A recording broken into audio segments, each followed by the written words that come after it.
ಕೌಶಿಕ ಮಹಾರಾಜ ಅಂತಕ್ಕಂಥ ಮಹಾರಾಜರು ಹೀಗೆ ಒಂದು ದಿವಸ ಬೀದಿಯಲ್ಲಿ ಹೋಗಬೇಕಿರ್ತಕ್ಕಂಥ ಸಂದರ್ಭದಲ್ಲಿ ಅಕ್ಕ ಮಹಾದೇವಿಯವ್ರನ್ನ ಅವರು ನೋಡಿರ್ತಾರೆ.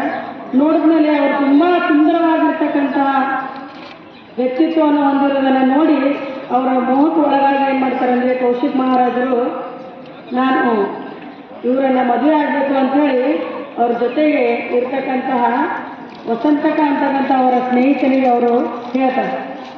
ಆವಾಗ ಅವ್ರು ಏನು ಮಾಡ್ತಾರೆ ಅಂತಂದರೆ ಅವರನ್ನು ಅರಮನೆ ಕರೆಸಿ ಅವ್ರ ತಂದೆ ತಾಯಿ ಯಾರು ಅಂದರೆ ನಿರ್ಮಲ ಶೆಟ್ಟಿ ಮತ್ತು ಸುಮತಿ, ಅವ್ರ ತಂದೆ ತಾಯಿ ಹೆಸರೇನು ಅಕ್ಕ ಮಹಾದೇವಿಯವರ ತಂದೆ ತಾಯಿ ನಿರ್ಮಲ ಶೆಟ್ಟಿ, ಅವ್ರ ತಂದೆ ಹೆಸರು ತಾಯಿ ಸುಮತಿ. ಕರೆಸಿ ಅವ್ರಿಗೆ ಹೇಳ್ತಾರೆ, ನಿಮ್ಮ ಮಗಳನ್ನು ನಾನು ಇಷ್ಟಪಟ್ಟಿದ್ದೀನಿ, ಅದಕ್ಕಾಗಿ ಅವ್ರನ್ನ ಮದುವೆ ಆಗ್ಬೇಕು ಅಂದ್ಕೊಂಡಿದ್ದೀನಿ ಅಂತ ಹೇಳಿದಾಗ ಅವರು ನಾವು ಇದನ್ನು ನಮ್ಮ ಮಗಳ ಜೊತೆಗೆ ಚರ್ಚೆ ಮಾಡ್ತೀವಿ ಅಂತೇಳಿ ಮಗಳ ಜೊತೆಗೆ ಅವ್ರು ಚರ್ಚೆಯನ್ನು ಮಾಡ್ತಾರೆ.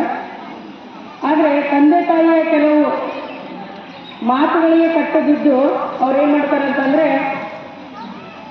ಇಲ್ಲಿವರೆಗೆ ತಿಳಿದಿರ್ತಕ್ಕಂಥ ಪ್ರಕಾರ ಅವರು ಕೌಶಿಕ್ ಮಹಾರಾಜನಿಗೆ ಮದುವೆ ಆಗಿಲ್ಲ. ಆದರೆ ಕೆಲವೊಂದು ಷರತ್ತುಗಳನ್ನು ಅವರು ಹಾಕಿರ್ತಾರೆ. ಯಾರಿಗೆ ಕೌಶಿಕ ಮಹಾರಾಜರಿಗೆ ಕೆಲವು 3 ಷರತ್ತುಗಳನ್ನು ಇಟ್ಟಿರ್ತಾರೆ. ಒಂದು, ಅವರು ಪೂಜೆ ಮಾಡ್ತಕ್ಕಂಥ ಸಂದರ್ಭದಲ್ಲಿ ಅವರು ಯಾವುದೇ ರೀತಿಯಾದ ಅಡಚಣೆಗಳನ್ನು ಮಾಡಬಾರ್ದು. ಎರಡನೇದಾಗಿ ಅವರು ಯಾರೇ ಸನ್ಯಾಸಿಗಳು ಜಂಗಮರು ಮನೆಗೆ ಬಂದಾಗ ದಾಸೋಹವನ್ನು ನಡೆಸಲಿಕ್ಕೆ ಅವರು ಯಾವುದೇ ರೀತಿಯಾಗಿ ಅಡ್ಡಿ ಮಾಡಬಾರ್ದು ಅಂತ ಹೇಳ್ತಾರೆ. ಮೂರನೇದಾಗಿ ಎಲ್ಲಿವರೆಗೆ ನನ್ನ ಇಚ್ಛೆ ಇರುತ್ತದೆ ಆ ಇಚ್ಛೆ ಇರೋವರೆಗೆ ಮಾತ್ರ ನಾನು ಈ ಅರಮನೆಯಲ್ಲಿ ಇರ್ತೀನಿ ಅಂತೇಳಿ ಅವರು 3 ಷರತ್ತುಗಳನ್ನು ಕೌಶಿಕ್ ಮಹಾರಾಜನಿಗೆ ಹಾಕಿರ್ತಾರೆ. ಅವರು ಅದನ್ನು ಒಪ್ಕೊಂಡ ಆಯಿತು ನಾನು ನಿಮ್ಮ ಷರತ್ತುಗಳಿಗೆ ಒಪ್ಪಿಕೊಳ್ತೇನೆ ಅಂತೇಳಿ ಏನು ಮಾಡ್ತಾರೆ ಅಂದರೆ ಅಕ್ಕ ಮಹಾದೇವಿಯವ್ರನ್ನ ಅರಮನೆಗೆ ಕರೆಸಿಕೊಳ್ತಾರೆ.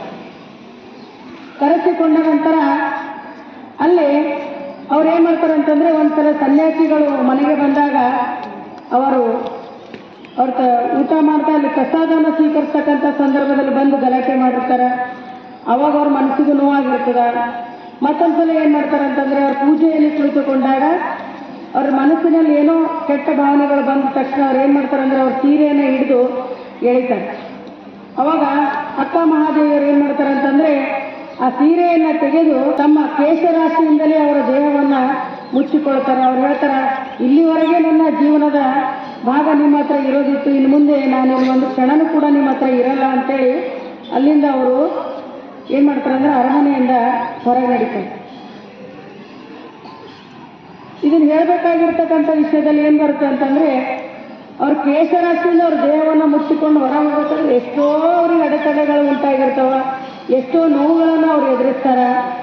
ಆಮೇಲೆ ಅದರ ನಂತರ ಅವರು ಹಾಗೆ ಮುಂದುವರಿತಿರ್ಬೇಕಂತ ಸಂದರ್ಭದಲ್ಲಿ ಒಂದು ನಮಗೆ ವಿಷಯ ಏನು ಗೊತ್ತಾಗಿದೆ ಅಂದರೆ ಚನ್ನಬಸವಣ್ಣನವರ ಒಂದು ವಚನದಲ್ಲಿ ಏನು ಬರುತ್ತೆ ಅಂತಂದ್ರೆ ಅವರು 12 ವರ್ಷದವರು ಆಗಿದ್ರು ಆ ಸಮಯದಲ್ಲಿ ಅನ್ನೋದು ಒಂದು ವಚನದಲ್ಲಿ ಗೊತ್ತಾಗುತ್ತೆ. ಅದು ಯಾವ ವಚನ ಅಂದರೆ ಅನಂತ ವರ್ಷದವರ ಹಿರಿಯನೆಂದೇನೆ